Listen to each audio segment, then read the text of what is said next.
Okay, so this week we have been finding zeros of a polynomial by using synthetic division, by factoring, by using the quadratic formula, and we've also been working with degrees that are higher than 2, like x to the third power, x to the fourth power. And this section is just one more tool that you can use to help you find the zeros for a polynomial that has a degree bigger than 2.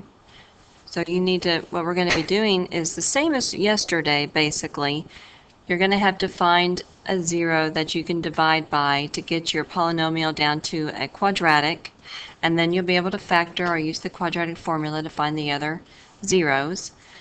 But you're going to have to find the zero on your own. What it's been doing is giving you integers where you can just type the polynomial into your calculator, look at the graph, and it crosses right on 2 or right at -3 or something like that. So you can easily find those values and divide that in to get your quadratic. Well, now you're going to have to find a fraction. And so this is a strategy that you can use to help you find the fractions. Okay, so let's read through the notes and then we'll do a couple of examples. And the examples that I have on the sheet I don't really like, so I've marked them out, as you can see right here. I've marked it out. Sorry, anyway, so I've marked out the problem that's on your sheet and I've put in a different problem that's going to be easier to do, a little less humongous. So, okay, anyway, let's read through. This is the rational zero theorem. That's what section 5.8 is about. So the rational zero theorem helps you find all possible rational zeros of a function. List all the factors of the constant as the numerator and all the factors of the leading coefficient as the denominator, and make rational numbers with the factors of each. A rational number is a fraction. Okay, so for example, if f of x is 2x to the third minus 11x squared plus 12x plus 9, 9 is the constant and 2 is the leading coefficient. List all the factors of 9 over all the factors of 2. So these are the factors or the rational numbers that you get when you do that. You have 3 integers, and it's positive and negative. It could be a positive 1 or a negative 1, positive 3 or negative 3, and then you have these 3 fractions, these 3 rational numbers. So those are all the possible rational zeros of the function. These are all possible zeros. Okay, so then you can use your calculator to determine which one is actually a zero or not, and I'm going to show you how to do that in just a second. But first of all, let's look at number 1. We are going to find the possible zeros for f of x equals 2x to the fourth plus 3x squared minus x plus 15. So what you need to do for this problem, since it says possible zeros, that's the key word here, possible, I'm going to list all the factors of the constant, 15, and that includes 1 and 15. Okay, so plus or minus 1, plus or minus 15, plus or minus 3, and plus or minus 5. Those are all the factors of 15. And then I'm going to list all the factors of 2. So that's plus or minus 1 and plus or minus 2. So to find your possible zeros, I'm going to list the factors of the constant over the factors of the leading coefficient. So if I list 1 over 1, 15 over 1, 3 over 1, 5 over 1, those are all going to be whole numbers. So I can just list those straight out as whole numbers. And you do need to put plus or minus, because that is the rule, is that they're all plus or minus. Now I need to list each one of these over the 2. So now that's where I'm going to get my fractions. And really those are the ones that I'm more interested in, because the integers, I can just type the polynomial into my calculator and see the integers on the graph or on my table of values. So these, whenever I'm actually trying to find the zeros, the integers are not that important. The more important ones are the fractions right here. But when it says to list the possible, you want to list all of them. So for number 1, all of these would be your number or your answer. All of those possibilities. Okay, so let's look at number 3.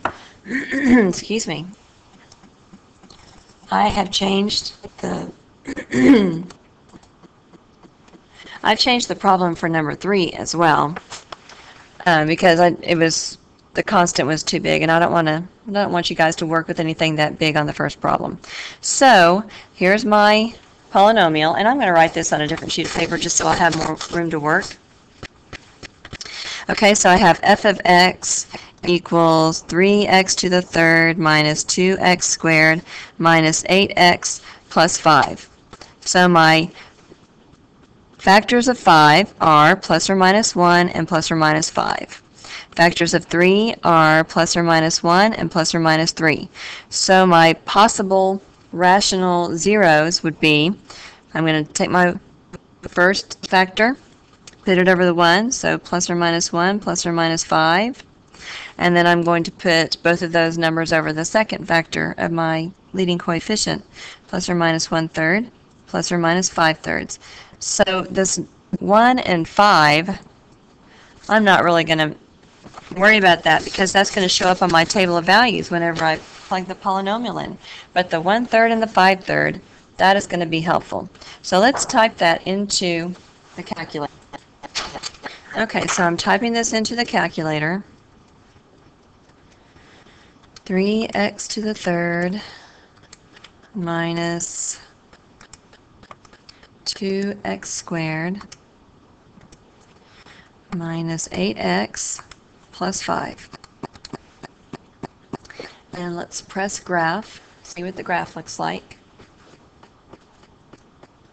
And I can see that it crosses the x-axis 3 times. Okay, so I need to find one of those values for x so that I can find the other two. I'm going to synthetically divide, and then I'm going to find the other 2 values for x. So we can start with this interception between -1 and -2. So it's not going to be a -1/3, that's too small, but it could be a -5/3. So the way that you find that is we're going to use this trace button. So press the trace button, and you can see that you have this x value that comes up on the left side. We are not going to press the arrow and go around or anything. I'm just going to type in, I'll show you down here, got to move down here a little bit. I'm going to type in -5 divided by 3, -5 divided by 3, and you can see it automatically goes to my x value. So then I press enter and look at my y value. It is not 0. I want to get a y value that's 0. So -5/3 is not this value. Alright, so now let's move on to the next one. I only have 2 fractions that I can work with. So on this positive side, I do have a fraction in between 0 and 1, so I want to test and see if this positive 1/3 could possibly be my 0. So I'm not going to press anything else. I'm just going to type in 1 divided by 3. It automatically goes to my x. So all I did was I pressed trace, and then I started typing in values, and it automatically goes to my x value. Okay, press enter, and it tells you what the y value is at that point. So when x is 1/3, y is 2.22. So obviously that's not a 0 for your y. So that's not an x-intercept. So my last point that I'm going to test is 5/3. Okay, so 5 divided by 3, enter, and that is my 0 for the y. That's that last point. You can see it on your x-axis. So the positive 5/3 is a 0 for your y. So my next step is I'm going to divide synthetically by that x value where it crosses the x-axis. I want to get my polynomial down to a quadratic so I can either factor or use the quadratic formula. So I'm going to bring that 3 down. 3 times 5/3 is 5. Minus 2, that's going to be 3. 3 times 5/3 again is 5. That's going to be a -3. -3 times 5/3 is -5, and the remainder is 0. So my depressed polynomial is 3x squared plus 3x minus 3. Now I can take that, substitute it into my quadratic formula, and find my other 2 x's. Okay, so we'll finish this one tomorrow in class, And I'll probably do another example for you just to help you understand exactly what it is that they're doing. So make sure and write down your questions so we can go over this together in class. Okay, and we'll see you tomorrow. Have a good night.